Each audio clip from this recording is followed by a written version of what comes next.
No final de 2021, dois países voltaram aos noticiários internacionais por conta de uma tensão que rola entre eles: a Rússia e a Ucrânia. A origem desse conflito é bem antiga, mas recentemente a Ucrânia voltou a flertar com a OTAN e comprou armamentos perigosos, enquanto a Rússia, observando tudo isso, deixou uma tropa a postos bem perto da fronteira entre os dois países, passando uma mensagem de "tô pronta para atacar". Isso claramente chamou a atenção da comunidade internacional, que já observa a região ali com bastante medo desde 2014, que é a crise mais recente por lá. Se até agora você entendeu nada do que a gente falou, fica tranquilo. Nesse episódio, a gente vai te explicar tudinho. E para nos ajudar a explicar toda essa tour, a gente convidou uma pessoa incrível que sabe demais sobre tudo o que acontece nesse mundo. O professor de Relações Internacionais e criador do podcast Petit Jornal, o Tanguy Bagdadi. Ele e o Daniel Souza são apresentadores do Petit, que é um podcast de jornalismo internacional super bacana, que a gente aqui do Papo de Inter claramente é fã. Mas então, nesse episódio, a gente vai te explicar a relação entre a Rússia e a Ucrânia, o porquê de todo mundo estar falando de uma possível invasão por parte da Rússia, o conflito que rolou lá em 2014, o que é a OTAN, o que ela tem a ver com toda essa tour, além da visão dos russos e dos ucranianos sobre tudo isso. Eu sou Andressa Isfer. E eu sou Elizabeth Matravog. E esse é o Papo de Inter. Notre volonté. Make America great again. Con eso sueña se marcha. Actitud muito plano. Estado de alarma en toda España. We did it, Joe.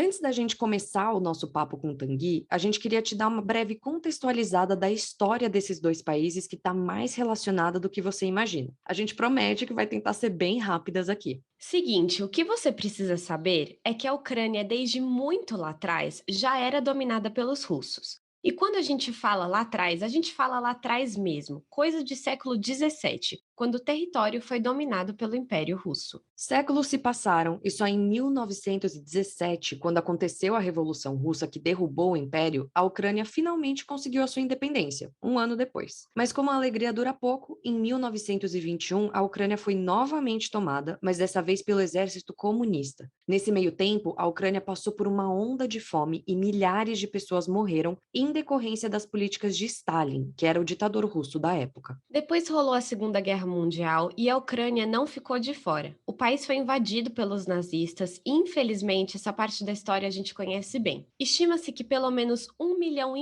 de ucranianos judeus foi morto durante o Holocausto. A guerra acabou, mas a Ucrânia não ficou livre dos russos. Isso porque o país passou a fazer parte da União Soviética, que dominou parte do mundo em meados do século XX, durante a Guerra Fria. A gente já falou muito aqui de Guerra Fria, então a gente vai dar aquela avançada para 1991, que marcou a queda do regime soviético e a Ucrânia finalmente passou a caminhar com as suas próprias pernas. E é aí que a história fica meio confusa e nebulosa. Isso porque, depois da independência, a Ucrânia começou a namorar com o Oriente e com o Ocidente, a depender do governo que estava no poder. Enquanto ela formou alianças militares com a Rússia e outros países que faziam parte da União Soviética, a Ucrânia também começou a trocar ideia com a OTAN, principal organização que a Rússia odiava e odeia até hoje. Mas a gente vai falar dela mais pra frente aqui. O que você precisa entender é que até o próprio povo vive essa dualidade. Enquanto no leste e no sul, a maioria das pessoas se identifica com a cultura russa e tem até como a sua primeira língua o russo, o centro e o oeste do país vive mais próximo dos países europeus. Fazendo uma analogia bem tosca criada pela Beth e colocada aqui pela Beth, é basicamente a Dona Flor e seus dois maridos. Inclusive, é nesse contexto que aconteceu a invasão da Crimeia em 2014 e o confronto entre Rússia e Ucrânia. Talvez você se lembre disso aí ou já tenha ouvido falar da Crimeia. Enfim, só para a gente te resumir aqui um pouquinho. A Crimeia era uma região da Ucrânia que ficava no sul do país, e o que rolou por lá foi que o presidente da Ucrânia da época, que era pró-Rússia, recusou um acordo com a União Europeia, ficando pertinho ali do Putin. Isso fez com que a parte ucraniana anti-Rússia se revoltasse e fosse às ruas. Já a parte da população ucraniana pró-Rússia revidou. E o que vimos é a fuga do então presidente, a invasão de prédios em cidades importantes, pessoas mortas por snipers, suspeita de envolvimento militar russo ilegal e um caos sem precedentes. O resultado final disso tudo foi a invasão e a dominação da região da Crimeia por parte dos russos. E um ponto importante antes da gente começar o nosso papo com o Tanguy, e agora que a gente falou de um tal de Putin, né, que você já deve conhecer muito bem. Só para te contextualizar, o jovem soldado russo subiu ao poder depois da queda do regime soviético. O Putin está no poder desde 1999, e como vocês vão ver nesse episódio, ele é o principal causador dessa treta toda. Mas o que você precisa saber agora é que o Putin considera o fim da União Soviética uma das maiores catástrofes do século XX, e basicamente odeia qualquer aproximação do Ocidente com os países que faziam parte do bloco. Alguns chamam isso de nacionalismo, outros chamam de toxicidade. Enfim, a história sempre é mais complexa e cheia de detalhes do que isso, mas é importante que você tenha em mente todo esse rolê para entender a nossa conversa com o Tanguy.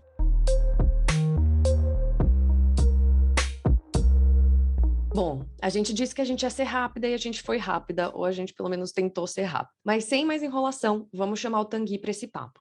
A gente começou essa conversa fazendo a pergunta de $1 milhão. A Rússia vai ou não vai ter a audácia de invadir a Ucrânia?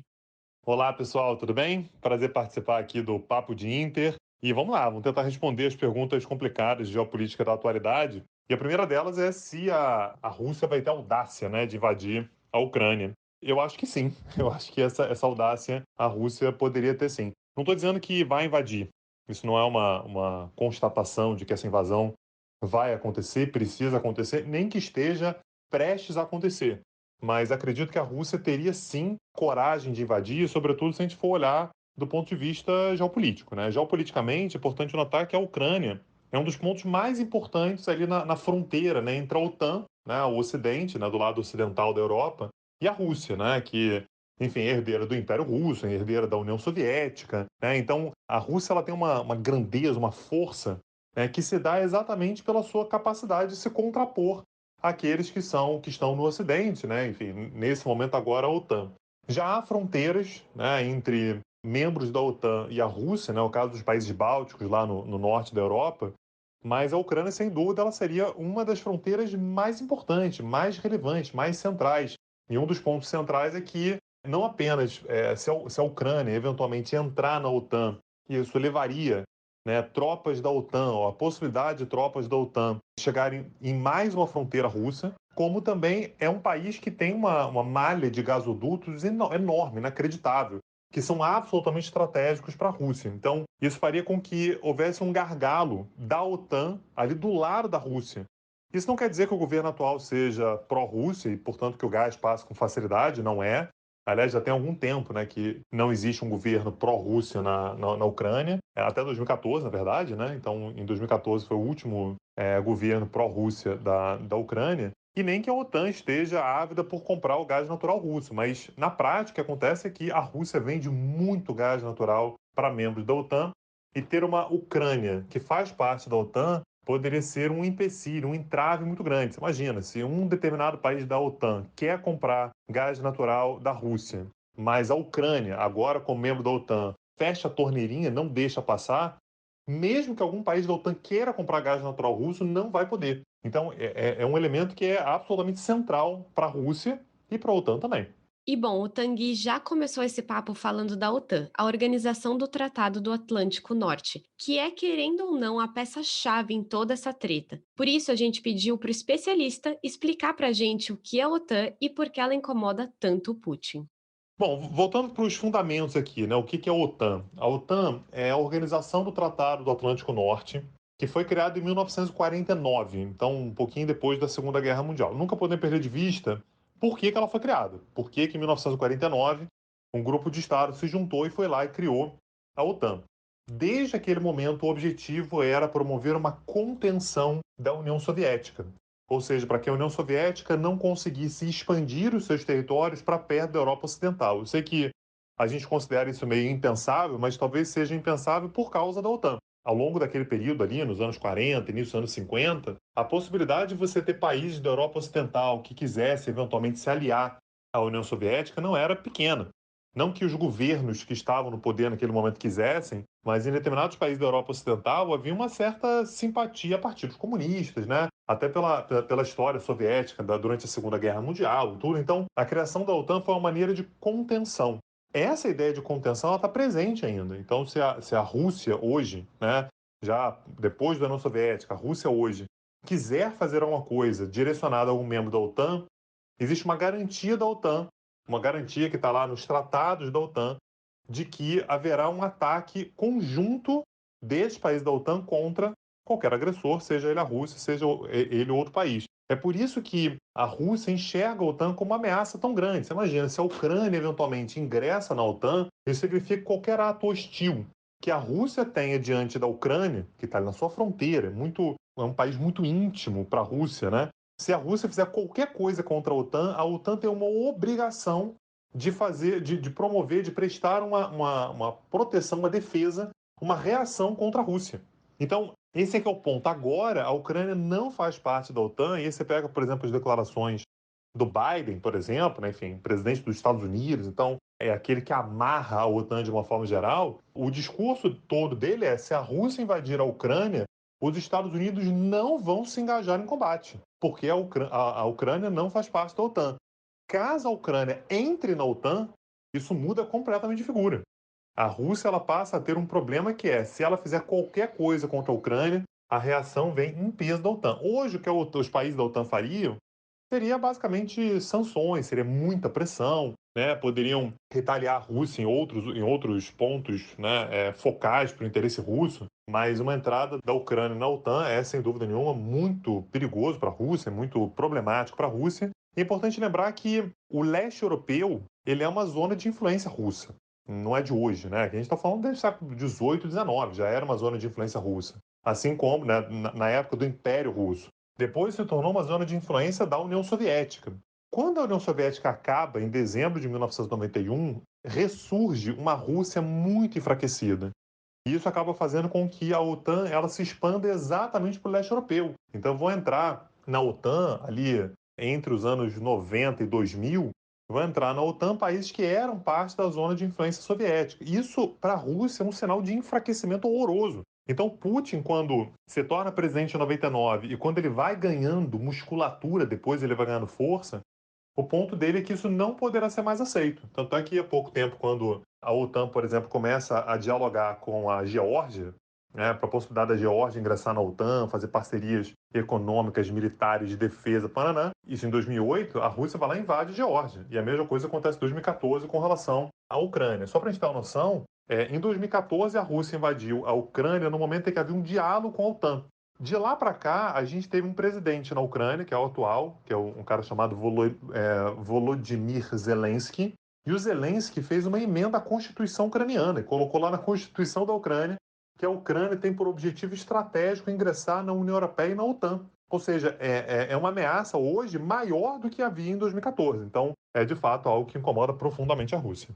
Pois é, como o Tanguy bem explicou, o Putin tem os seus motivos para se sentir ameaçado pela entrada da Ucrânia na OTAN e eles não são de hoje. Outra coisa que a gente achou importante de perguntar para o nosso entrevistado, ainda nessa linha, é o que significaria para a Rússia e para a Ucrânia se a Ucrânia fizesse parte da OTAN. Escuta só.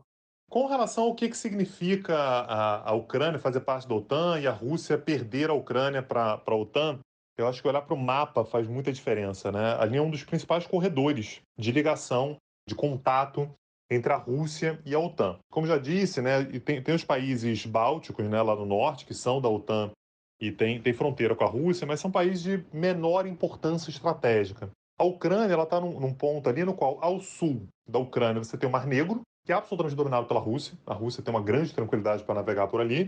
Então, ali não tem um ponto de contato direto. Lembrando, né, ao sul do Mar Negro tem a Turquia, que é membro da OTAN, mas é um país que hoje é meio desgarrado da OTAN. É parte da OTAN, mas é meio rebelde diante da OTAN. De qualquer maneira, é um contato um pouco mais indireto. É exatamente porque você tem o Mar Negro ali no meio. E ao norte da Ucrânia tem a Bielorrússia, né, ou como é chamado atualmente, Belarus. Belarus é um aliado, um aliadaço da Rússia, um grande aliado da Rússia. Então, aquele ponto ali, né, o mapa ele dá até uma certa noção de corredor mesmo, né? A Ucrânia ela tem um mapa que é meio horizontal, né? É um grande corredor de ligação entre a OTAN e a Rússia. Então, quem controla esse corredor acaba tendo vantagens geopolíticas muito grandes. É por isso que hoje é um ponto de tensão muito grande. A Rússia não pode permitir que a Ucrânia entre na OTAN, porque senão esse corredor ele passa a ser um corredor da OTAN, controlado pela OTAN, comandado pela OTAN, com todos os gasodutos. E, no outro sentido também, a OTAN também considera que uma presença russa na Ucrânia acaba sendo algo muito, muito perigoso, porque você estende uma influência russa mais para perto de membros da OTAN. E antes da gente encerrar esse bloco, o Tanguy falou sobre Belarus. E a gente aqui no Papo de Inter não tem só um, mas 2 episódios sobre esse país tão complexo. São os episódios de número 5 e 35. É só procurar em qualquer plataforma de áudio digital, mas sempre bom lembrar, escuta a gente pela Aurelo.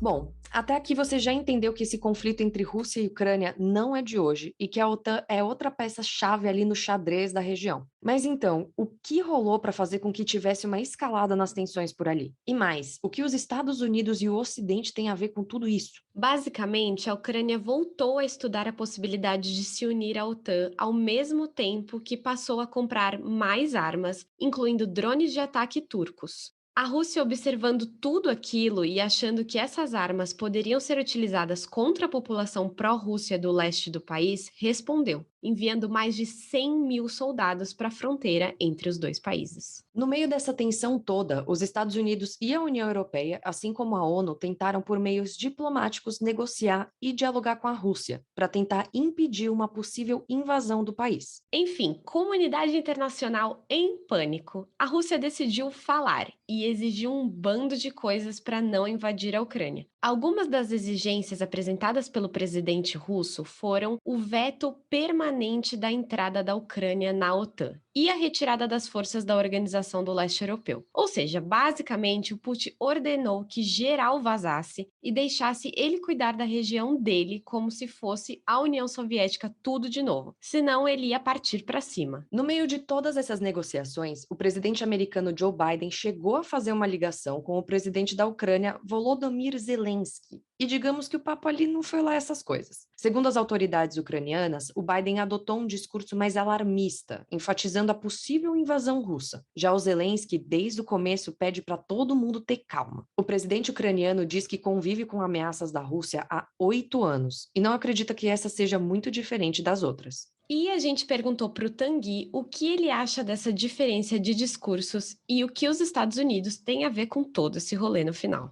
Mas a Ucrânia, ela é muito mais uma peça no tabuleiro do que exatamente a questão essencial em si. A questão essencial em si é realmente entre OTAN e Rússia. E quando a gente pensa na OTAN, a gente está pensando num bloco liderado, criado, sustentado pelos Estados Unidos. Então, o Biden fazer parte dessa gritaria toda, né? O Biden ter uma postura mais assertiva do que aquela do Zelensky, não é exatamente pouco usual, né? Na verdade, parece até natural. É bastante natural que isso aconteça. O Zelensky está interpretando a situação ali mais de perto. Ele está vendo que, olha, tem um risco grande, mas também não é para tanto, não é imediato, não é agora. Mas os Estados Unidos eles têm esse papel de falar em nome da OTAN de uma forma geral. Então, no momento em que a Rússia coloca 120 e tantos mil soldados lá perto da fronteira com a Ucrânia, a OTAN se sente ameaçada. Então, os Estados Unidos reagem não como alguém que está falando em nome da Ucrânia. Esse que é o ponto. Não é que o Biden está falando assim, eu estou aqui para defender a Ucrânia acima de tudo. Não é isso. Mas ele está falando em nome da OTAN de uma forma geral. E, mais uma vez, a OTAN tem como marca histórica, isso está presente lá ainda, a necessidade de uma contenção à Rússia, que enfim, a União Soviética, né, lá em 1949, acaba a União Soviética em 1991, o herdeiro da União Soviética é a Rússia. Então, qualquer movimentação russa, naturalmente, diz respeito à OTAN. E bom, como o Tanguy bem falou nesse bloco e nos anteriores, os Estados Unidos estão metidos até a cabeça nesse rolê todo por causa da OTAN. Mas é bem importante frisar que o país não deve intervir no caso da invasão russa nesse momento, uma vez que a Ucrânia ainda não faz parte da OTAN. Em outras palavras, o bloco apenas protege seus membros. Por mais que os Estados Unidos e a Ucrânia estejam próximos e conversandinho, se a Rússia invadir, os Estados Unidos não têm a obrigação de defender ninguém.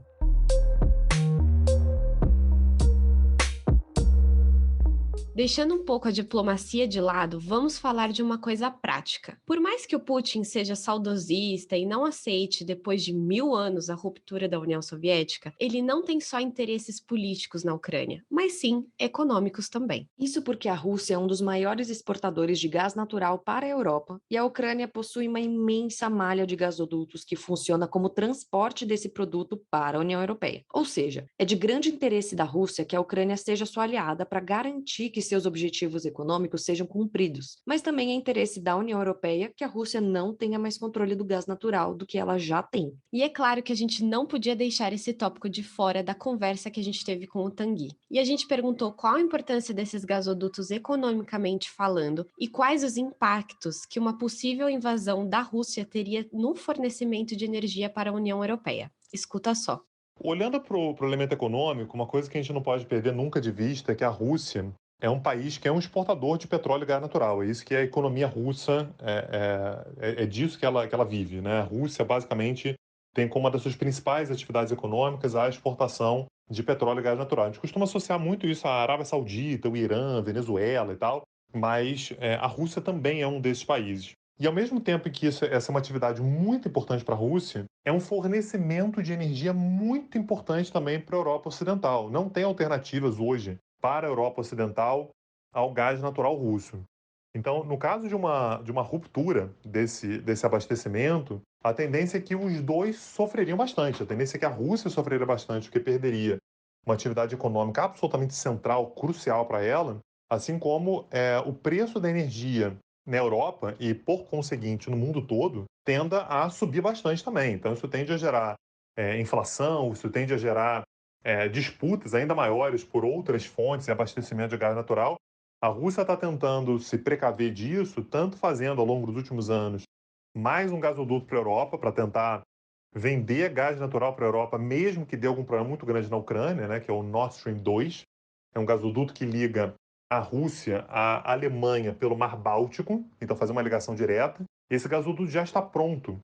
E a Alemanha, que agora está do lado da Ucrânia, claramente do lado da Ucrânia, não permite que esse gasoduto funcione ainda. Está colocando lá uma série de licenças ambientais, licença disso, licença daquilo e tal, mas o fato é que está travando o funcionamento do Nord Stream 2. Outra alternativa que a Rússia está buscando é intensificar a exportação de gás natural para a China. Isso não ameniza completamente o impacto que a Rússia teria no caso de uma interrupção da sua exportação de gás natural para a Europa Ocidental. Na Europa Ocidental, a gente tem os sinais trocados, né? São países que dependem muito, muito mesmo do gás natural russo. A gente está falando aqui principalmente da Alemanha, né? A maior economia da Europa. É um país que é profundamente dependente e que, nesse momento, começa a tentar buscar alternativas. O que se faz se, de repente, a situação de fato engrossar e a gente não puder comprar mais gás natural russo no meio do inverno? Você imagina, né, a situação na qual você pode chegar. Então, é tudo uma situação de contingência. Eu acho que isso é um daqueles pontos que fala assim, a Rússia tem a possibilidade de atacar a Ucrânia? Tem, mas tem uma série de coisas também que seguram para que ela não ataque, né? O tempo todo mostrar que vai atacar, que pode atacar, que quer atacar, faz parte de um certo jogo de cena para não precisar atacar, né? Para conseguir concessões do outro lado. Então, coragem não falta, mas tem um elemento econômico aí que pode ser, sem dúvida, um entrave importante para qualquer tipo de ataque também.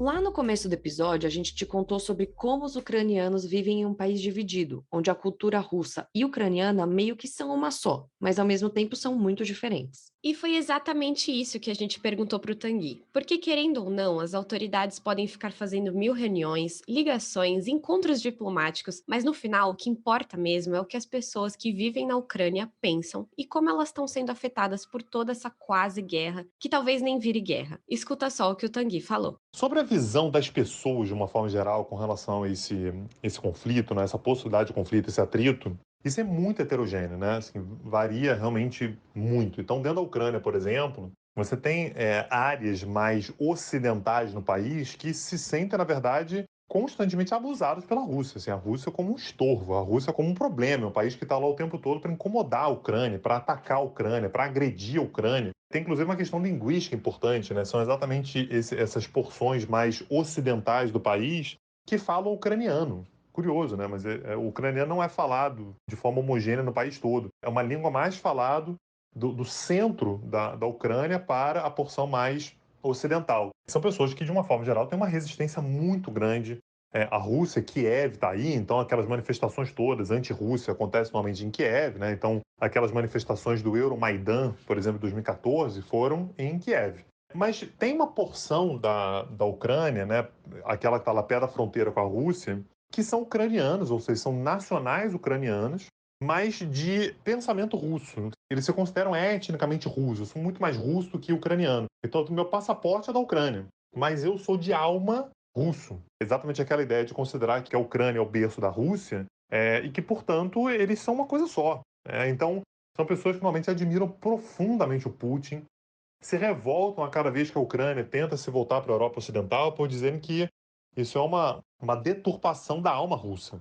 A alma russa demanda uma ligação da Rússia como um todo. Então, que seja a Rússia, a Ucrânia, que seja a mãe Rússia, mas todos têm que estar unidos. Então, a própria Ucrânia tem essa dubiedade.